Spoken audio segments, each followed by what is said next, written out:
جمہوری دور نے ہر مشکل کا سامنا کیا، جمہوری قیادت نے ہر مشکل کا سامنا کیا، اپنی جانوں کے نذرانے پیش کیے، اپنی شہادتوں کے نذرانے پیش کیے، لیکن ملک کے عوام کے ساتھ کھڑے ہوئے، ملک کے عوام کی ترجمانی کرتے رہے، اور اس لیے آج ہم فخر سے ملک کے 75 سال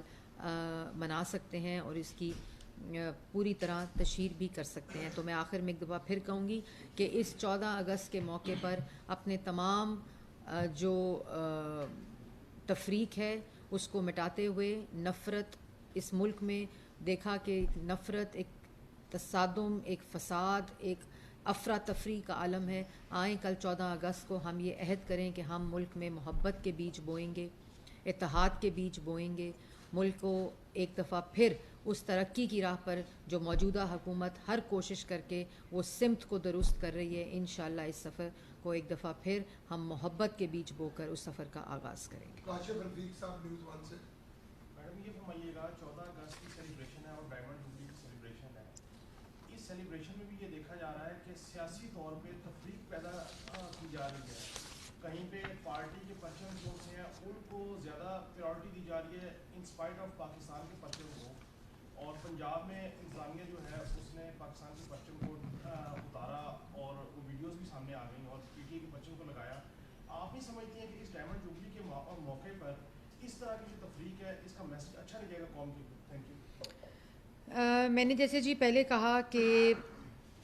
میں نے یہ درخواست کی ان تمام لوگوں سے کہ اس پرچم کے تلے ہم سب ایک ہیں، اور میں نے دیکھی وہ میرا دل، میں نہیں یہ بات کرنا چاہتی تھی لیکن آپ نے سوال کیا کہ 14 اگست کے موقع کے اوپر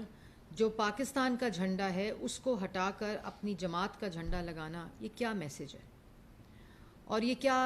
کیا 13 اگست کو ہم دنیا کو میسج دے رہے ہیں کہ ہم سیاسی تفریق میں اتنے بٹے ہوئے ہیں کہ ہم اپنے جھنڈے کو کمپرومائز کر رہے ہیں۔ وہ ویڈیوز میں نے دیکھی جہاں، اور میں یہی میں التجا کروں گی کہ 14 اگست کے موقع پر 75 سال کے موقع پر کم از کم نوجوانوں کو یہ پیغام ضرور دیں کہ ہم ایک قوم ہیں، ہم پاکستان کے قومی سبز ہلالی پرچم کے نیچے اکٹھے ہیں، اور جو قومی ترانہ ہے، جو پاکستان کا جھنڈا ہے، یہ ہم سب کی آزادی کی علامت ہے۔ اس پہ برائے مہربانی بڑے مواقع آتے ہیں، 365 دنوں میں ہمارے پاس 364 دن ہے سیاست کرنے کے لیے، ہم ایک دن یہ جھنڈے نہ اتاریں۔ آپ کو یہ پتہ ہونا چاہیے کہ 14 اگست، اور ویسے بھی 14 اگست کو اگر آپ، وہ تو سالگرہ کا دن ہے ہی، آزادی کا دن ہے، اور اس دن کے وقت بھی آپ پاکستان کا جھنڈا اتار کر اپنی جماعت کا جھنڈا لگا رہے ہیں، یہ آپ کی ذہنیت کی عکاسی کرتا ہے، یہ آپ کے اس رویے کی عکاسی کرتا ہے۔ پاکستان کی آزادی، یوم آزادی ہے، اس دن یہ تفریق پیدا نہ کریں، یہ نفرت پیدا نہ کریں، یہ تقسیم پیدا نہ کریں، اس سے پاکستان کو نقصان ہوگا، اور سب سے بڑا نقصان آپ کو ہوگا جو اس پورے کارروائی کا حصہ ہیں۔ آئیں ہم سب مل کر پاکستان کو 14 اگست پہ پوری دنیا کے لیے وہ تقریبات کے ذریعے، وہ جذبے کے ذریعے پورے پاک دنیا میں یوم آزادی منائیں۔ میڈم جو کل ایک تجویز آئی تھی کہ ڈائلاگ کا اپوزیشن کے ساتھ، صدر پاکستان بھی کہہ رہے ہیں، کیا اس سلسلے میں کوئی پیش رفت ہے؟ دیکھیں، میں نے پہلے کہا کہ میں آج کے دن وہ بات نہیں کروں گی، لیکن اتنا ضرور کہوں گی کہ جو ڈائلاگ ہوتا ہے یا جو مشورہ ہوتا ہے یا جو پولیٹیکل کنسلٹیشن ہوتی ہے، یہ بات سے ہوتی ہے، یہ گالی سے نہیں ہوتی، یہ لڑائی جھگڑے سے نہیں ہوتی، یہ اس رویے سے نہیں ہوتی، یہ مائنڈ سیٹ ہے۔ کنسلٹیشن سے پہلے وہ رویہ چاہیے، وہ مائنڈ سیٹ چاہیے جو آپ کو اپنی گفتگو میں اور اپنی مشاورت میں آگے لے کر چلتا ہے۔ لیکن خالی زبانی کہنا کہ جی مشورہ ہوگا اور دوسری طرف گالیاں دینا، پاکستان کے جھنڈے کو اتار کر سے اپنی جماعت کے جھنڈا لگانا، تو یہ پاکستان کی عوام کے سامنے یہ رویہ ہے۔ اچھا، میرا نام جہانگیر اسلم ہے، میں ایئر وے نیوز سے ہوں۔ تو آپ کی حکومت نے آتے ہی تو سب سے پہلے کام تو بہت ہی اچھے کیے ہیں، لیکن ان میں سے ایک اچھا کام میرے خیال میں یہ بھی ہے کہ وزارت داخلہ نے ایئر وے نیوز کی لائسنس سسپینڈ کر دی، اور اس کے بعد जो सिक्योरिटी क्लियरेंस था वो सस्पेंड कर दी, और उसके बाद पेमरा ने जब लाइसेंस जारी करता है इलेक्ट्रॉनिक मीडिया को, तो उनकी जानिब से भी एयरवे न्यूज़ की लाइसेंस सस्पेंड कर दी। उससे 14,000 जो मुलाजिमीन हैं वो इफेक्ट हुए हैं। वो उनके देखें ये बात मैंने इससे पहले 2014 देखें जो सहाफ़ी हैं, जब मैंने पहले कहा कि जो सहाफ़ी हैं, जो जर्नलिस्ट सिक्योरिटी है, जॉब सिक्योरिटी हो या वैसे भी हो, ये इस वक्त कानून भी है और हमारी ज़िम्मेदारी भी है, लेकिन थोड़ा सा तफरीक ये ज़रूर रखनी चाहिए कि एक केस है जिसके ऊपर FIA ने इन्वेस्टिगेशन जो है वो शुरू की हुई है और उसके मुताबिक जो इंटीरियर मिनिस्ट्री है वो एक्ट कर रही है। लेकिन मैं ये ज़रूर कहना चाहती हूँ कि ये बात बावर कराना चाहती हूँ कि जो जर्नलिस्ट हैं, जो आज़ादी राय है, लेकिन आज़ादी राय के अंदर और मुल्क दुश्मनी के अंदर और मुल्क वो बयानिया जिससे मुल्क तकसीम हो, जिससे अफवाज पाकिस्तान तकसीम हो, जिससे सिविल ब्यूरोक्रेसी तकसीम हो, जिससे बगावत की कॉल्स हों, म्यूटनी की कॉल्स हों, वो और इज़हार राय की आज़ादी के दरमियान और फ्रीडम ऑफ एक्सप्रेशन और फ्रीडम ऑफ मीडिया के दरमियान लकीर खींचनी बहुत ज़रूरी है। मुशर्रफ साहब 2015 में भी आपकी गवर्नमेंट थी जब जियो का लाइसेंस बनाना वो मतलब हुआ था, क्या उस वक्त भी मतलब ठीक थी? एक मेरा ये सवाल। और दूसरा ये कि आजकल एक बात चल रही है कि नून लीग तो हमेशा चीफ ऑफ स्टाफ की एक्सटेंशन के बारे से बात करती रही, नहीं होनी चाहिए।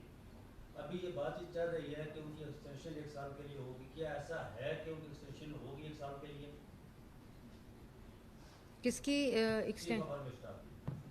ये तो बहुत कबल अज़ वक्त बात है और ये हुकूमत का प्रेरोगेटिव है और इसमें ना कोई अभी इसकी कंसल्टेशन है, ना कोई इसकी अभी बात शुरू हुई है। जी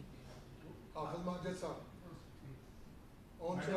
लॉबिंग फर्म इमरान खान साहब ने हायर की अमेरिका आप फिर मुझे सियासत की तरफ लेकर जा रहे हैं। और फिर उसके बाद एक मुलाकात का बात गश्त है जिसकी बाकायदा तौर पे कोई वाज़े इमरान खान साहब की तरफ से तरदीद नहीं आई है।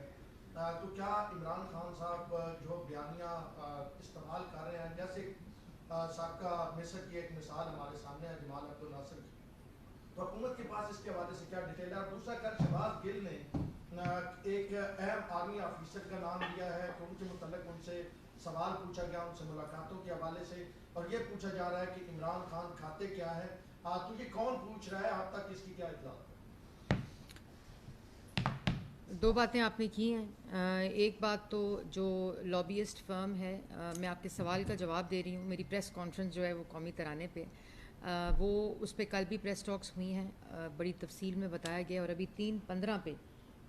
मुसद्दिक मलिक साहब 3:20 पर मुसद्दिक मलिक साहब इधर ही बैठ के आपको तमाम तफसील बताएंगे। मैडम, आपके वज़ारत इत्तलाआत के हवाले से कि अगर एयरवाई पे कोच के खिलाफ साजिश के हवाले से जो बातें हो रही है वो साबित हो जाए, तो क्या वज़ारत दाखिला और वज़ारत इंफॉर्मेशन मिनिस्ट्री इसके खिलाफ कार्रवाई करेगी और उसको बंद करेगी? देखिए, मैंने पहले आप इसकी बात मैडम कि 40 अरब रुपए के हवाले से बताया किया जा रहा है कि उसको माफ़ किए गए हैं इमरान खान के दौर में एयरवाई को, तो इसके हवाले से इन्वेस्टिगेशन फाइनेंस मिनिस्ट्री के साथ मिलकर या रिव्यू के साथ मिलकर कर रहे हैं? जी, दो बातें आपने की हैं। एक तो बहुत तवील सवाल था। पहला सवाल क्या था आपका? अगर मतलब कि हाँ जी, इन एक मुकदमा दर्ज हुआ है जिसमें तमाम जो कानून के मुताबिक दफात लगी हैं और उसकी तमाम चीज़ें इन्वेस्टिगेट हो रही हैं FIA के अंदर। मेरा तमाम जो लोग बयानात देते हैं उनसे यही गुजारिश है कि वो जाके उस मुकदमे में जहाँ जहाँ आपको बुलाया जाए उसका हिस्सा बने और कानून जो फ़ैसला करेगा उसको इम्प्लीमेंट किया जाएगा। दूसरी आपने बात की 40 अरब रुपए। जिस जगह मैं इस वक्त बैठी हूँ इसका दिवालिया भी अभी